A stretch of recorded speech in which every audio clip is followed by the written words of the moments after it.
Hi guys, welcome to next India.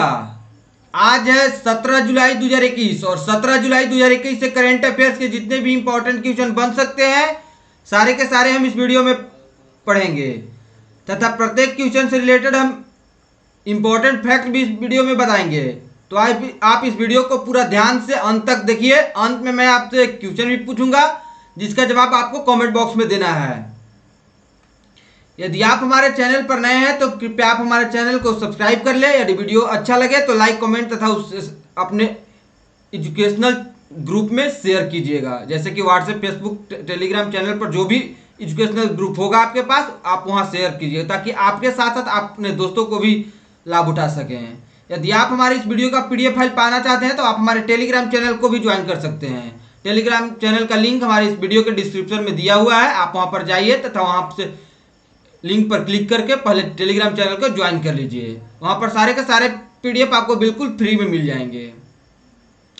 चलिए तो अब स्टार्ट करते हैं। आज का पहला क्वेश्चन है, हाल ही में किस मंत्रालय ने कोविड टीका संग सुरक्षित वन, धन और उद्यम लॉन्च किया है?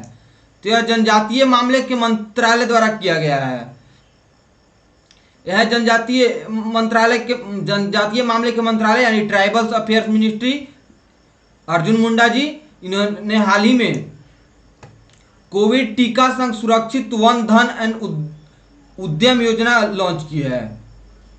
जनजातीय मामलों के मंत्री अर्जुन मुंडा ने 15 जुलाई 2021 को विश्व स्वास्थ्य संगठन यानी WHO और यूनिसेफ के साथ मिलकर 10.5 करोड़ आदिवासियों के लिए कोविड-19 टीकाकरण में तेजी लाने के लिए राष्ट्रव्यापी अभियान कोविड टीका संग सुरक्षित वन, धन और उद्यम की शुरुआत की है। यह पूरे भारत के लोगों के लिए की गई है। बिरसा मुंडा ने मंडला मध्य प्रदेश और बस्तर छत्तीसगढ़ के फील्ड में कैंपों के साथ एक सम्मेलन लिंकअप के माध्यम से कोविड-19 अभियान शुरू किया है। रजत बंसल जिला कलेक्टर बस्तर और हर्षिका सिंह जिला कलेक्टर मंडल के संबंधित जिलों में टीकाकरण की तैयारी के स्तर के बारे में साझा किया है। यूनिसेफ इंडिया के प्रतिनिधि डॉक्टर यास्मीन हक ने कहा है कि कोविड-19 ने जनजातीय क्षेत्रों में स्वच्छता, पोषण और स्वास्थ्य सेवाओं तक पहुंच के मुद्दों को बढ़ा दिया है, जिससे लोग अधिक असुरक्षित हो गए हैं। अब चलिए चलते हैं अगले क्वेश्चन की ओर। अगला क्वेश्चन है, हाल ही में वित्त मंत्रालय ने राज्यों और यूटीज के लिए यानी केंद्र शासित प्रदेश को जीएसटी कार्यान्वयन के कारण राजस्व में हुई कमी के भरपाई के लिए कितने करोड़ रुपए जारी किए हैं? तो इसका सही आंसर है ऑप्शन सी यानी कि 75,000 करोड़ रुपए। वित्त मंत्रालय ने 15 जुलाई 2021 को राज्यों और केंद्र शासित प्रदेश को जीएसटी कार्यान्वयन के कारण राजस्व में हुई कमी की भरपाई के लिए 75,000 करोड़ रुपए जारी किए हैं। वित्त मंत्रालय द्वारा जारी की गई राशि सामान्य जीएसटी मुआवजे के अतिरिक्त है, जो वास्तविक उपकर संग्रह में में से राज्यों को द्विमासिक आधार पर दिया जाता है। वित्त मंत्रालय को यह सूचित किया गया है। वित्त मंत्री निर्मला सीतारमण ने ट्वीट करके कहा है कि पूरे साल के लिए कुल कमी का लगभग 50% एक ही किस्त में जारी किया गया था। केंद्र सरकार 1.59 करोड़ रुपए उधार लेगी। जीएसटी परिषद का यह कहना है कि केंद्र सरकार इस भरपाई के लिए 1.59 लाख करोड़ रुपए उधार लेगी। जीएसटी परिषद ने 28 मई 2021 को घोषणा की थी कि सरकार 1.59 लाख करोड़ रुपए उधार लेगी और अपर्याप्त राशि की स्थिति के बीच राज्यों और केंद्रशासित प्रदेशों को विधायिका के साथ बैक टू बैक आधार पर क्षतिपूर्ति करने के लिए जारी करेगा।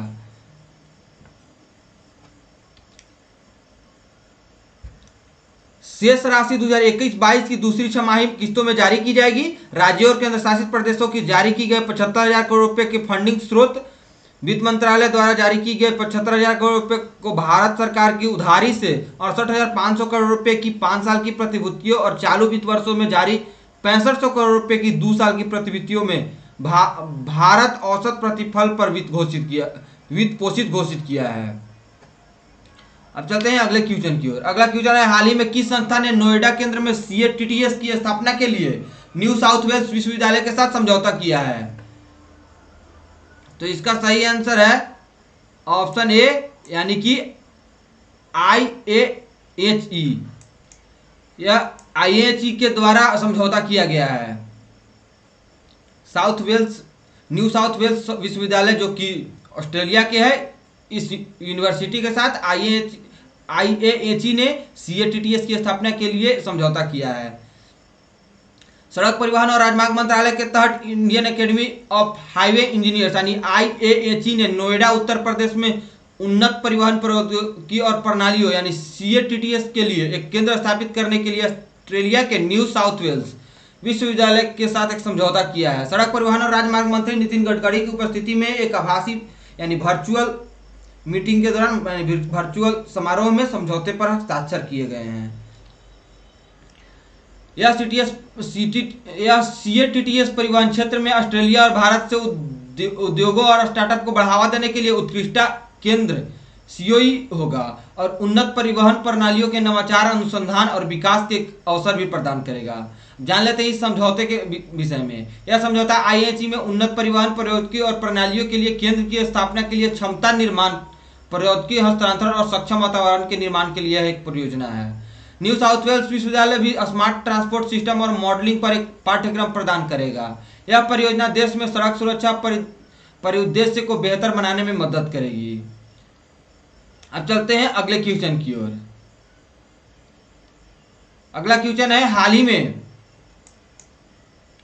किस देश ने दुनिया के सबसे बड़े तैरते सौर पैनल फार्मों में से एक का अनावरण किया है? तो इसका सही आंसर है ऑप्शन बी, सिंगापुर। सिंगापुर ने दुनिया के सबसे बड़े तैरते सोलर सौर पैनल फार्मों में से एक का अनावरण किया है। यह परियोजना देश द्वारा जलवायु परिवर्तन से निपटने में मदद करने के लिए 2025 तक अपने सौर ऊर्जा उत्पादन को चौगुना करने के लक्ष्य को पूरा करने के प्रयासों का हिस्सा है। पश्चिमी सिंगापुर में एक जलाशय पर स्थित 60 मेगावाट पीक और सौर फोटोवोल्टिक फार्म का निर्माण सेमकॉर्प इंडस्ट्रीज की पूर्ण स्वामित्व वाली सहायक कंपनी द्वारा किया गया है। यह संयंत्र 45 फुटबॉल मैदानों के बराबर क्षेत्र में फैला है और द्वीप के 5 जल उपचार संयंत्रों को बिजली देने के लिए पर्याप्त बिजली का उत्पादन करता है। अब बात हुई है सिंगापुर के बारे में, तो जान लेते हैं सिंगापुर के बारे में। सिंगापुर की राजधानी भी सिंगापुर में है। इसका यहाँ की करेंसी सिंगापुरी डॉलर है। यहाँ का अभी वर्तमान जनसंख्या है 47,01,069। यहाँ का करेंसी कोड है SGD। यह है वर्ल्ड मैप में एक छोटा सा देश सिंगापुर। आप इसे ध्यान में रखिएगा। अब चलते हैं अगले क्वेश्चन की ओर। अगला क्वेश्चन है, हाल ही में AFC महिला क्लब चैंपियनशिप 2020-21 में भारत का प्रतिनिधित्व कौन करेगा? तो इसका सही आंसर है option A, Gokulam Kerala FC। Akhil Bharatiya football महासंघ यानी AIFF ने AFC क्लब चैंपियनशिप 2020-21 में भारत का प्रतिनिधित्व करने के लिए गोकुलम केरल FC को नामित किया गया है। महिला लीग के विजेता टूर्नामेंट में प्रतिस्पर्धा करते हैं, लेकिन चूंकि यह आयोजित नहीं किया जाएगा, राष्ट्रीय महासंघ के चौथे संस्करण के चैंपियन को नामित किया गया है।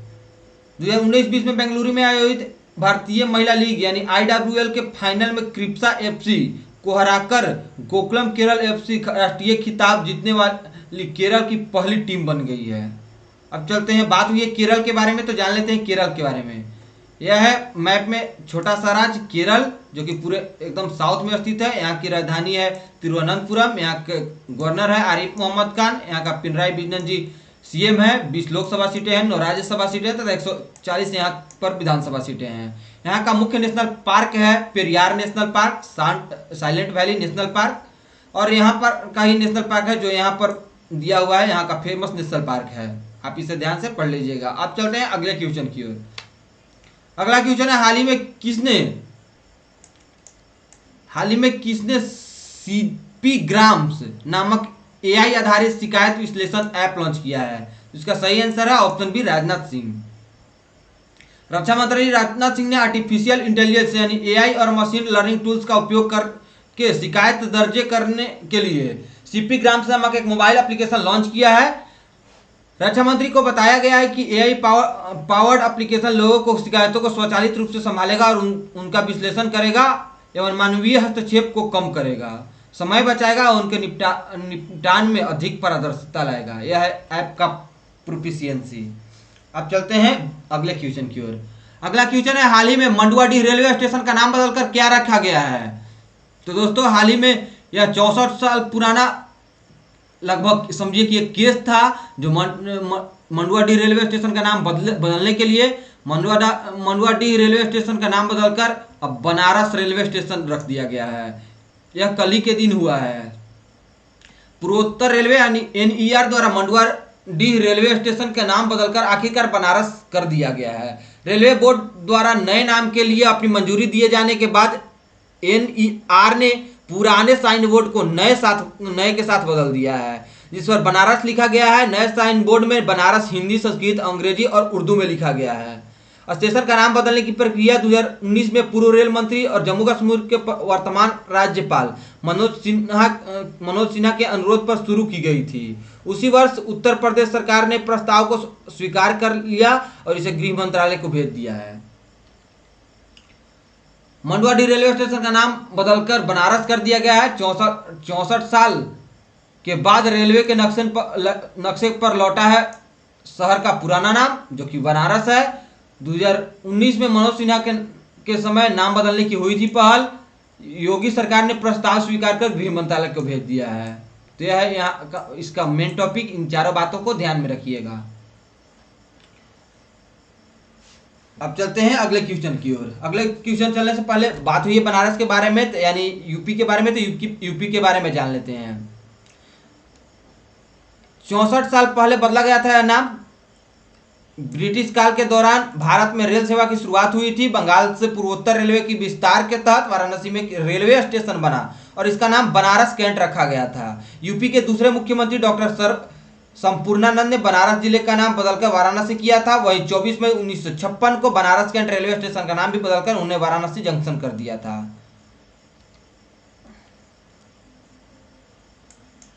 हाल ही में किस समूह ने मुंबई हवाई अड्डा के प्रबंधन का कार्यभार संभाला है? तो इसका सही आंसर है ऑप्शन ए, यानी कि अडानी समूह।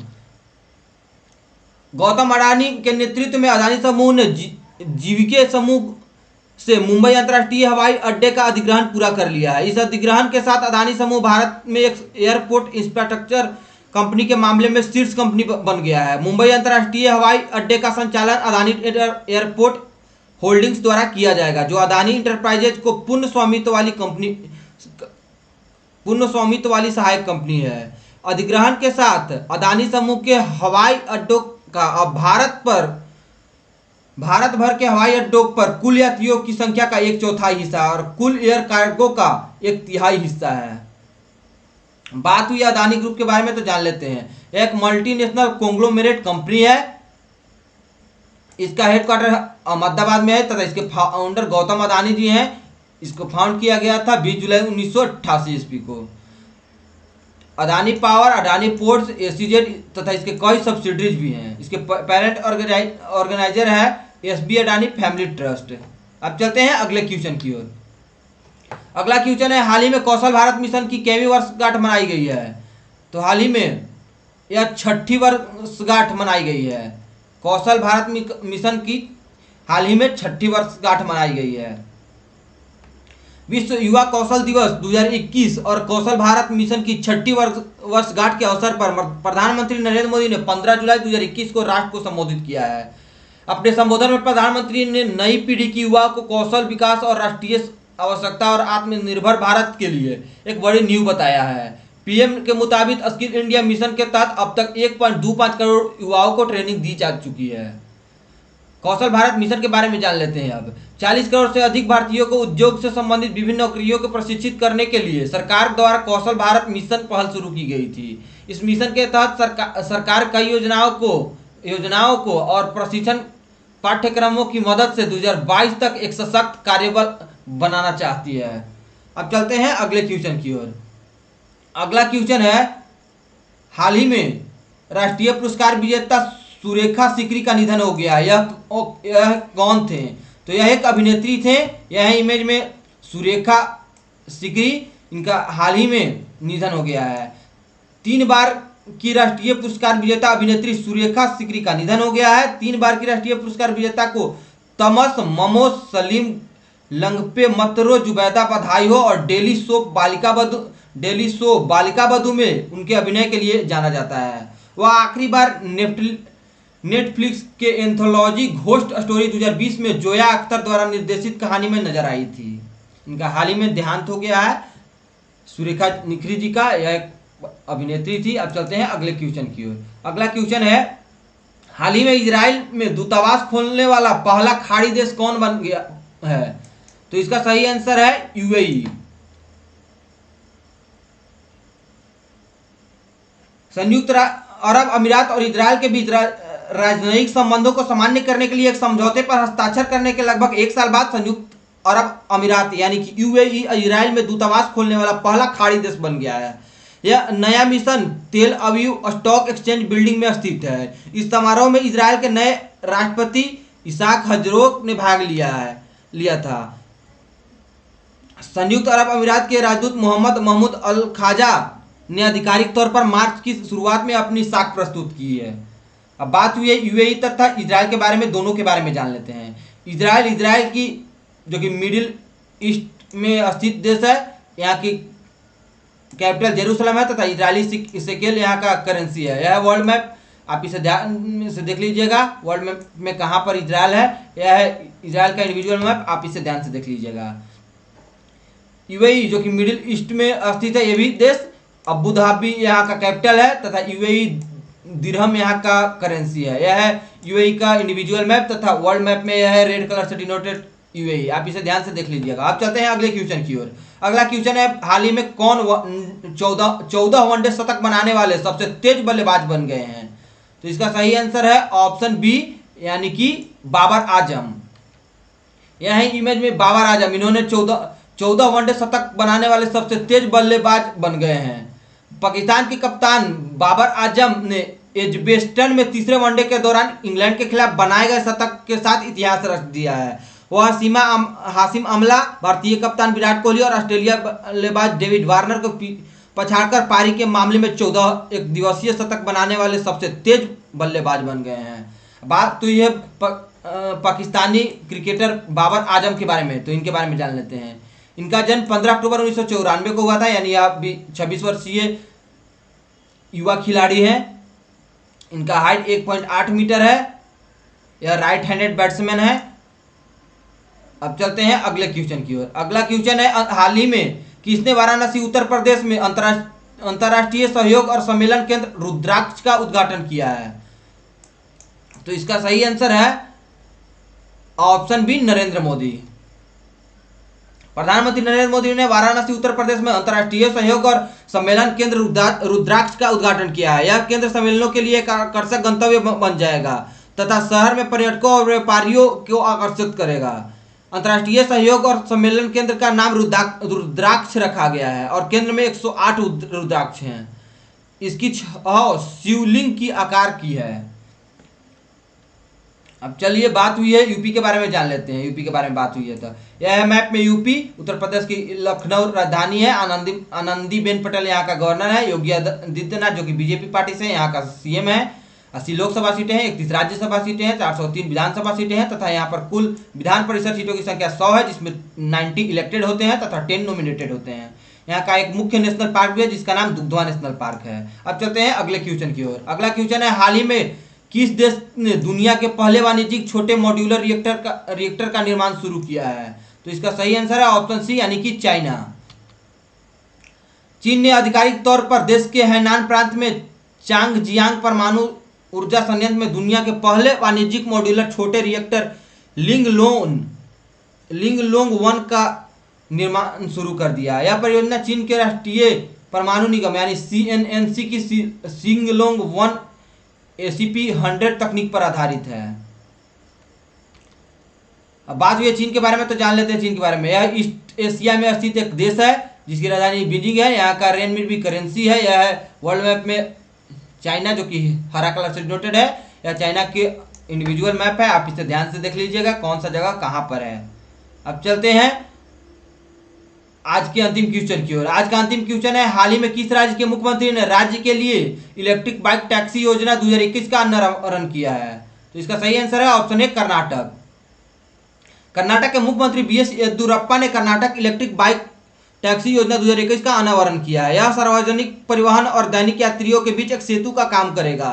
इस योजना का उद्देश्य यात्रा के समय को कम करना तथा बस, रेलवे और मेट्रो स्टेशन तक पहुंचने में असुविधा को कम करना है। यह लोगों, साझेदारी फर्मों और कंपनियों को भाग लेने की अनुमति देगा। संबंधित प्राधिकरण इस योजना के तहत लाइसेंस जारी करेगा। इस योजना के तहत पंजीकृत वाहन परिवहन श्रेणी में होंगे, जिसके लिए सरकार ने इलेक्ट्रिक वाहन निर्माताओं के लिए परमिट कर और वित्तीय लाभ जैसी छूट दी गई है। अब चलते हैं, बात हुई कर्नाटक के बारे में, तो कर्नाटक के बारे में जान लेते हैं। यह है साउथ में स्थित एक राज्य कर्नाटक। यहाँ की राजधानी बेंगलुरु है। यहाँ का नए गवर्नर के रूप में थावरचंद गहलोत जी शपथ लिए हैं। पहले यूनियन मिनिस्टर हुआ करते थे, अब यह नए गवर्नर के रूप में शपथ लिए हैं, कर्नाटक के नए गवर्नर के रूप में। दोस्तों, पिछले 7 जुलाई को 8 नए गवर्नर के रूप में शपथ दिलाया गया है रामनाथ कोविंद जी के द्वारा। उसका स्पेशल वीडियो हमारे प्लेलिस्ट में बना हुआ है, आप उसे जाकर जरूर देखें। तथा नए कैबिनेट जो चेंज हुए हैं उनका एनालिसिस के साथ वीडियो हमारे पास बना हुआ है, आप उसे भी जरूर देखें। तो अब चलते हैं, यहाँ का सीएम के बारे में जान लेते हैं। यहाँ का सीएम है BS येदियुरप्पा। इन्होंने ही यह बाइक टैक्सी का अनावरण किया है। यहाँ पर 28 लोकसभा सीटें हैं, 12 राज्यसभा सीटें हैं तथा 224 विधानसभा सीटें हैं। यहाँ पर विधान परिषद की भी सीट है, जिसकी संख्या 75 है। अंशी national park, Bandipur national park यहाँ का मुख्य नेशनल पार्क है। अब चलते हैं कल के वीडियो की अंतिम क्वेश्चन की ओर। कल के वीडियो का अंतिम क्वेश्चन था, किस खिलाड़ी ने 2021 विंबलडन टेनिस पुरुष एकल खिताब जीता है? तो इसका सही आंसर है नोवाक जोकोविच, यानी ऑप्शन ए इसका सही जवाब है। अब चलते हैं आज के लिए आपके लिए क्वेश्चन। आज के लिए आपके लिए क्वेश्चन है, हाल ही में जारी the struggle with in a moment of the emergency नामक पुस्तक के लेखक कौन है? तो दोस्तों, आप इसका जवाब कमेंट बॉक्स में जरूर दें। आप इसका जवाब कमेंट बॉक्स में देना भूलें मत। यदि आप वीडियो को रोज देखते हैं तो आप कमेंट बॉक्स में प्रत्येक दिन का दिवस लिखा कीजिए, ताकि आपको दिवस कभी भूल ना पाए, आपको दिवस हमेशा याद रहे। चलिए तो दोस्तों, यदि आप हमारे चैनल पर नए हैं तो आप हमारे चैनल को सब्सक्राइब कर लीजिए। यह हमारा नेक्स्ट इंडिया नाम का यूट्यूब चैनल, सब्सक्राइब के बगल में बेल आइकन का भी बटन दिख रहा होगा, आप उसे भी प्रेस कर लीजिए, ताकि हमारे तरफ से आने वाले सभी अपडेट्स आपको जल्दी मिल जाए। फेसबुक, इंस्टाग्राम, टेलीग्राम, ट्विटर सभी जगह आप हमें फॉलो कर सकते हैं। टेलीग्राम चैनल को ज्वाइन कर ले, क्योंकि हमारे इस वीडियो का PDF फाइल टेलीग्राम चैनल पर मिल जाता है। तो टेलीग्राम चैनल को जरूर ज्वाइन कर ले, इसका लिंक हमारे इस वीडियो के डिस्क्रिप्शन में दिया हुआ है। चलिए तो दोस्तों, आज के लिए इतना ही। वीडियो को अंत तक देखने के लिए आपको बहुत बहुत धन्यवाद। मिलते हैं अब अगले वीडियो में, तब तक पढ़ते रहें, मुस्कुराते रहें, आप बड़ों का सम्मान करें, छोटों को प्यार दें, अपना व्यक्तित्व इस प्रकार से विकसित करें ताकि लोग, खास करके महिलाएं, सुरक्षित महसूस करें। धन्यवाद।